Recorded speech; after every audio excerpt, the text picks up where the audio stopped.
Got this thing, it's called the Kern Inner Circle. Every other Wednesday, I get on a live video conference with members. And it's cool because they'll ask me questions, I'll look at their funnels, and I'll like help them out. And it's really, really fun. And I had this dude on this week, and he had this funnel, and then here's how the funnel worked, all right? My man's funnel has Facebook ads and stuff, goes to an opt-in page, people opt in. He shows them 3 videos. At the end of every video, he offers a free consultation session. That's kind of the whole funnel. So people were opting in. They were watching the videos. It's pretty good. No one had booked the consult yet. Now, it was only 185 people. And he was like, what should I do? And my answer was, dude, you need to go into beast mode. All right? So let me define what beast mode is. Beast mode within this marketing context is to always be taking forward action towards meeting your objective. And in this person's case, the objective was to get someone to schedule a call with him. So he'd done a pretty good job, and like in the week prior, he ran this campaign, got 185 opt-ins, automation worked and all that stuff, but nobody on the 185 person list booked a call. Not a big deal. That's not that many people. Of course, until you ever stand in front of a room of 125 people, and then you're like, dang, that's actually pretty good. But he didn't have any calls, right? Y'all can still hear me? Good. Sweet. All right. So I was like, dude, you got to go into beast mode. And what that means is you got to be always promoting your stuff if the sales of your stuff is your primary objective, which, of course, for the sake of our conversation, let's just say that's your primary objective, right?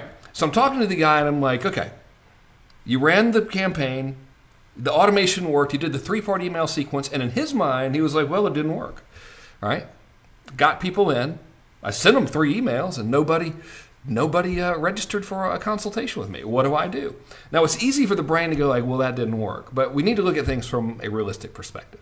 And here's the realistic perspective, all right? It's 185 people. That's a lot of people if you're standing in front of them. But if you're sending them emails, that's not a lot of people because not everybody reads their email, right? So I was like, dude, go into beast mode with those guys. He said, what do you mean? I said, look, email them every freaking day.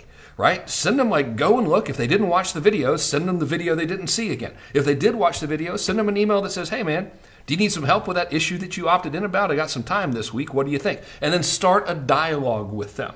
And then it got me thinking. I was like, okay, you know, we're all so dependent on email, thing number one, right?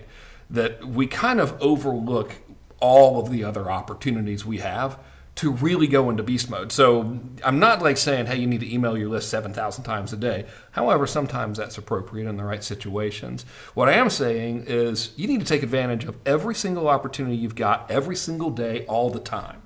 So in the case of this dude, I was like, look, man, you got any Facebook followers? He's like, yeah, I got a couple. So dude, go live every single day. And then I started thinking about 2 things. Number one, everyone's way too dependent on email. Okay, it's a big deal. I know, email's always worked. It's great, but here's the deal. Email is a primary communication channel. All right, I want to really be clear about that. Primary marketing channel is dying. Does it mean it's going to go away? No. It just means that it's not working as good as it used to, and it's going to keep not working as good as it used to. Again, note the word primary there. All right, so please don't take that out of context. I'm not telling you email's dead. It's just not working as well as it was anymore. So that's bad. Okay, that's what that is. It's bad. Because, you know, it sucks. It was pretty fun back in the day when you can just send an email and a whole bunch of money would come in. And to a degree, you can. But anybody out there watching this has got a list and has had one for a couple of years. You look at this month's open and click-through rates compared to the same time last year, compared to the year before that.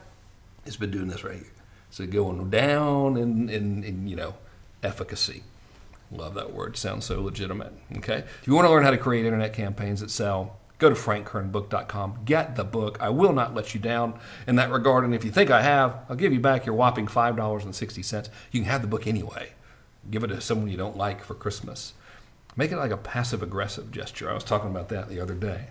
Like someone that you don't much care for, but you don't want to let them know that they need to get it together. That's when you would give them a book like that. You'd be like, hey, I've been seeing your marketing, and I think you might benefit from this book. It's called How to Create Campaigns That Sell. I got it for you. You know, and that's kind of like when you're a little well-fed like I am, and someone gives you a book about like fitness. Like, I got this book for you called How to Work Out Less, or Work Out More and Eat Less. I think you might enjoy it. It could be one of those things for you. You know, if you don't like the book, you just give it to someone who you kind of want to tell them to get it together. Regardless, go get the book, frank+kernbook.com. Hope you enjoy it. Have a good day.